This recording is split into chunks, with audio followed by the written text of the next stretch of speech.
Fala pessoal, eu sou o André, esse aqui também é o meu amigo. André Carolino. Isso. Nós estamos aqui falando sobre política. No primeiro vídeo nós falamos que você tem que votar pelas propostas concretas, pelo que pode ser feito.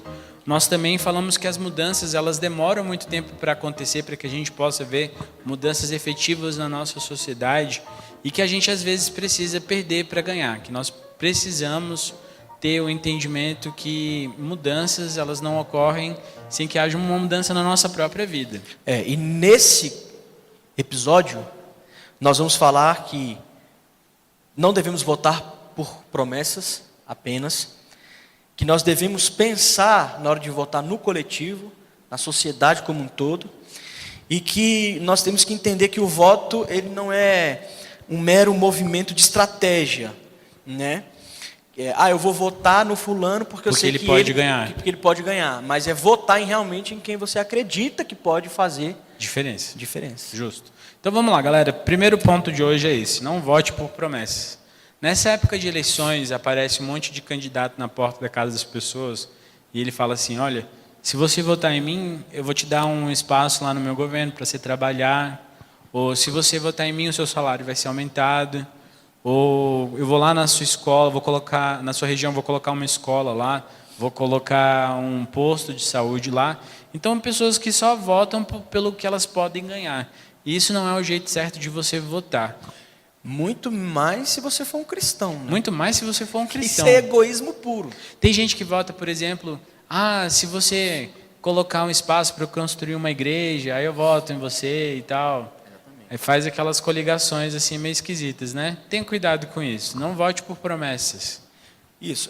Eu penso que no segundo ponto, que é o pensar coletivo, a gente que é crente, a gente tem uma mentalidade evangelical, no geral, de que temos que colocar um cristão no poder, um crente, um evangélico, um protestante, como presidente da república, porque quando ele chegar lá, ele vai governar para os cristãos, né? E isso, biblicamente até, isso é errado. A gente não pode votar em A ou B visando um privilégio de credo e de fé e de religião. Tem um governador aí, não vou citar o nome, que ele é vinculado a uma igreja, a uma denominação. Que é uma seita. E aí ele lá pegou como autoridade daquele estado, daquele local, ele autorizou e deu privilégio para que os membros da igreja dele passassem na frente dos outros que não eram membros na fila do hospital lá, não pode. Fila de espera. Um governador, por exemplo, no caso de governador, ele governa para todas as pessoas. Ele governa para as pessoas que ele gosta e para as pessoas que ele não gosta. Para as pessoas que compartilham a mesma cosmovisão que ele e para as pessoas que não compartilham. Então eu preciso escolher um candidato na hora de votar, eu preciso escolher um candidato que vai trazer melhorias para a população onde eu estou inserido. E se porventura existe algum candidato que ele não é cristão, mas ele tem um viés confessional, qualquer que seja o credo dele, e você está percebendo que se ele, ao chegar no poder, ele vai privilegiar esse tipo de pessoas, eu acho que a gente não tem que votar nessa pessoa. Sim. Entendeu? É óbvio que cada político ele tem os seus pressupostos. Tem um grupo que ele defende, ele não é... Exatamente, né? A esquerda do nosso país... Ele não vai ser a Suíça, zela assim, mais né? pelo pobre. A direita zela mais por aqueles que são empresários. Isso é natural da corrupção humana. Sim, é né? natural. Porque a Bíblia diz que Deus ele não tem preferidos, ele não faz acepção de pessoas. Mas a gente que é ser humano, a gente faz. A gente tem os nossos preferidos, a gente faz as nossas acepções. Eu acho que na hora de votar, a gente tem que votar com essa consciência também. Sim, escolher por um que está ali mais próximo possível àquele ideal, né? Isso. O mais próximo possível ao ideal. Então, a última coisa que eu queria falar com vocês hoje, pessoal, é nessa questão de votar para não perder o meu voto. Isso. Tem muitas pessoas assim, eu não vou perder meu voto, eu vou votar em quem tem condições de ganhar. Mas eu acho que a gente precisa começar a trazer um pensamento diferente. Eu preciso votar em quem tem condições de votar, de governar e honrar o nome do Senhor. Isso. Eu penso que nesse ponto de de que o meu voto ele não pode ser uma estratégia do tipo, vou votar no candidato A, porque segundo o Ibope, ele está lá em cima.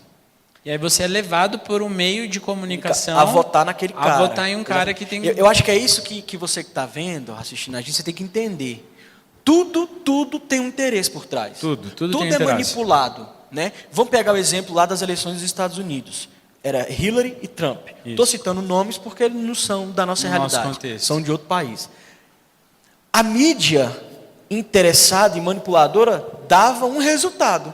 Mas na hora concreta, o resultado foi outro. O Trump foi eleito. Mas por que eu estou falando isso? Porque a mídia ela tem os seus interesses e as suas manipulações. Então não vá votar no fulano só porque o Ibope, as fontes de pesquisa estão dizendo que ele está lá no topo e ele já ganhou. Não, vote consciente. Se você votar quem está no topo, vote, mas porque você entende que esse é o melhor candidato. Exatamente. Mas não vote nele porque ele tem condições, apenas porque ele tem condições de ganhar. Exatamente. Eu acho que é isso que tem que ser é muito comum isso nas redes sociais. Pô, eu até queria votar nesse cara, mas como eu sei que ele não vai ganhar, eu não vou desperdiçar meu voto, eu voto em outro. Isso. Aí as pessoas dizem assim, se todo mundo que quisesse votar no fulano pensar dessa forma, realmente ele nunca vai ter possibilidades, né? Então acho que é isso, eu acho que a gente tem que usar o nosso voto não como estratégia, né, de, vou votar no fulano porque ele tem mais chance, mas não, eu quero votar no ciclano porque eu acredito nas propostas, porque... Numa esfera menor, por exemplo, de deputado, às vezes eu tenho um candidato que eu sei que o cara é uma boa pessoa e pode ser um bom governante, e eu voto nele, às vezes sabendo que ele não tem chance de ganhar. Mas eu fiz um voto honesto, então eu tenho a minha consciência limpa. Eu acho que é isso que a gente está colocando, entendeu? Eu acredito assim, a Bíblia diz que nós temos que nos submeter à lei dos homens. Claro, desde que a gente não fira a lei de Deus. E uma das coisas que a lei dos homens diz é que nós temos que votar. Né? Você não é obrigado e tal, em tese. Mas eu penso que o ato de votar é um ato que eu faço diante de Deus também. Diante de Deus. Então, quando eu estou votando diante de um Deus que é soberano. Né? Então, eu acho que quando você for votar, você, quem está assistindo, a gente tem que colocar esse momento diante de Deus em oração. A gente não pode se esquecer disso. Porque às vezes se torna tão comum votar, 4 em 4 anos a gente vota, mas eu acho que a gente não pode perder essa perspectiva de colocar esse momento diante de Deus em oração, para Ele nos guiar, né? Isso, oração é fundamental. Bom, galera, terminou esse segundo vídeo agora. Se você curtiu o primeiro, o segundo, não deixe de assistir e compartilhar os vídeos. Mande aí para sua tia que está na dúvida de quem vai votar, mande para o seu irmão da igreja e vamos construir aí um conhecimento de uma maneira cada vez mais correta de votar diante do Senhor. Beleza? Então tá, até o próximo vídeo. Um abraço.